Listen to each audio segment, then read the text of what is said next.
Hi, I'm Lordin, half of the Persimmon Collective, and this is the second devlog from a cozy fishing game with realistic hook physics, inspired by Toem and Animal Crossing. For this month's devlog, I'm really excited to share with you everything I added to the game. How I improved the fishing minigame, how I implemented top-down movement with some 3D model blockouts, and finally how I added dialogue using ink. I implemented a lot of features to add to the game's prototype, and it started to be quite functional. For this month, I finally started to get into the production rhythm and everything is going steadily. Now let's get into it. First of all, to take a little break from working on the fishing part from last month, I decided to work on the exploration part. Fun fact, as this project initially started some years ago, I already had a model crafted by Skyrgirl, the second half of Persimmon, who I thank very much. This model is not definitive at all, but it allowed me to have a bit of a foundation in terms of where I place the camera and model sizes for the future. To this model, I added a toon shader following Snooty IHD's tutorials, and added a red outline by following CG Smoothie's tutorial. As always, all of the links for the tutorials I use will be in the description, because I don't want to gatekeep information and want everyone to learn as long as they're not copying my game or other people's games. I did run into a small issue with the outline parameters. I wanted the outline to show up even on details like the pockets and smaller parts of the model, but it gave some funky results. That's something I'll try to fix in the next model. After that, I started playing around with post-processing to get a better feel for the game's aesthetic. If you don't know what post-processing is, it basically lets you adjust how the game looks after rendering the frame. Kind of like editing a photo's contrast, bloom or exposure, but for the entire game. When I booted the Unity engine, the colors were a bit too grey to my liking, and so I tweaked some parameters to have a more vibrant look for the game. I might even add weather variations in the future, just to play around with the atmosphere a little bit more. Once the visuals look decent, I added top-down movement to the player using rigid bodies, set up collision boxes so the player can interact with the pond, and finally connected everything using Unity's additive scenes. This way, a new scene loads on top of the main one, kind of like a mini-game layer. It was now time for modeling. Yay! In terms of modeling, I am not as good as Skyrgirl. I did try to learn Blender on several occasions throughout the past years, but I never really stuck with it.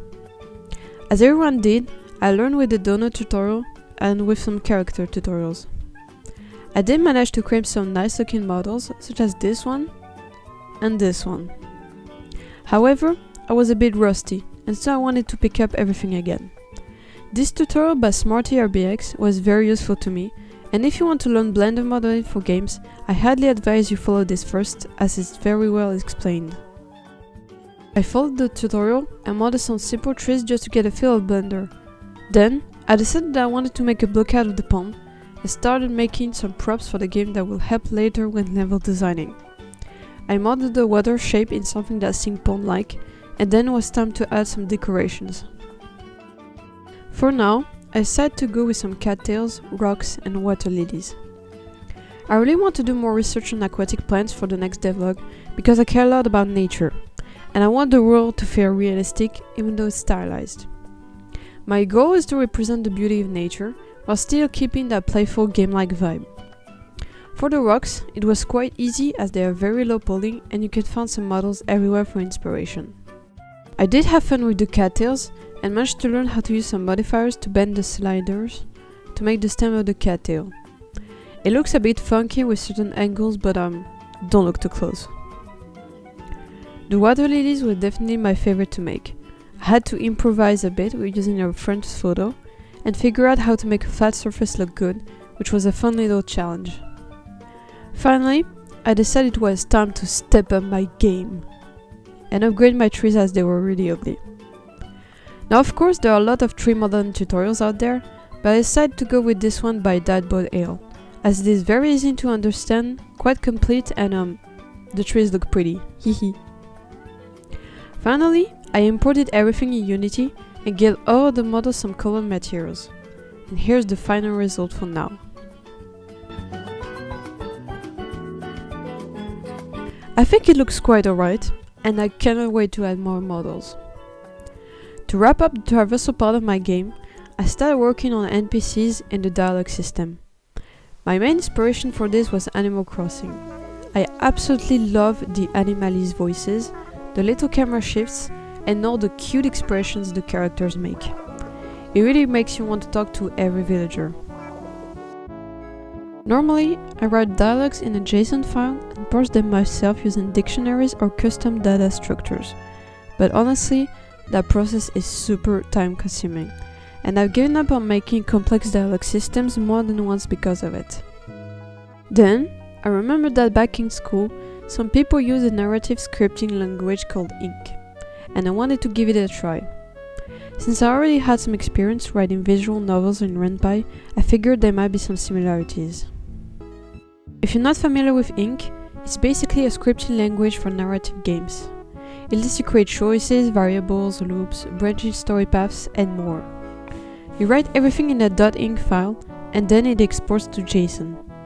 I found a Unity integration plugin for Ink, which made the setup super easy. So let me jump right into building the system. I found this playlist by Shaped by Rain that gives thorough explanation about how to create all of the systems I needed to create dialogue using Ink and Unity. I followed every step of the tutorial until I had simple scrolling text, a tag system with speaker name, colored text, the ability to skip the current line of dialogue by pressing E, and multiple choices. Next, to create the quest system, I looked into Ink's external function calls. When talking to an NPC, you can start a quest if you agree to their request. Then, when you're reeling a fish, the game performs a check to see if you completed that quest. If you have, you can talk to the NPC again to finish it and mark it as done. This was honestly a bit tricky to get working, but for now it does the job and I'm really happy with it. After that, I moved on to camera movement. Using Unity's Cinemachine system, I created a camera with a group framing component. And by using a transform target group, I can tell the camera which objects to follow, and the group framing lets me adjust how that point of view looks. I went for a side angle shot with slight upward tilt, so you can clearly see the characters' faces. Then, when entering dialogue mode, I trigger an event that tells my camera manager, "Hey, it's time to switch cameras." This gives that classic Animal Crossing style camera change, which I absolutely love. And yeah, that's pretty much it for the game's exploration part. I added a lot of new systems, and honestly it was really fun to put all of this together. But we're not done yet, as I also worked on improving the fishing minigame. I worked on improving fish spawning. Before, they were just spawning randomly, but that caused problems, as sometimes the fishes would overlap or swim in the same directions. I thought about using Poisson's distribution, mostly because it literally has fish in the name, but it felt overkill and probably wouldn't give me the result I wanted to anyway. So here's how the new system works. The fishes are now distributed evenly between left and right by counting how many have spawned. Each fish gets placed on its own vertical line at random, with a certain distance from others. Every time a fish spawns, I keep it in memory so I can compare distances and prevent overlaps. I also added variables to control the minimum and maximum number of fishes that can spawn, so the pond always feels alive but not crowded. I used the same logic for the resources that appear on the pond floor. Once that was done, I drew a new fish, the gudgeon, which is a smaller, faster fish compared to the largemouth bass. I also drew 3 new resources I mentioned last week: the rock, the moss, and the branch. And after importing everything into Unity, here's what it looks like now.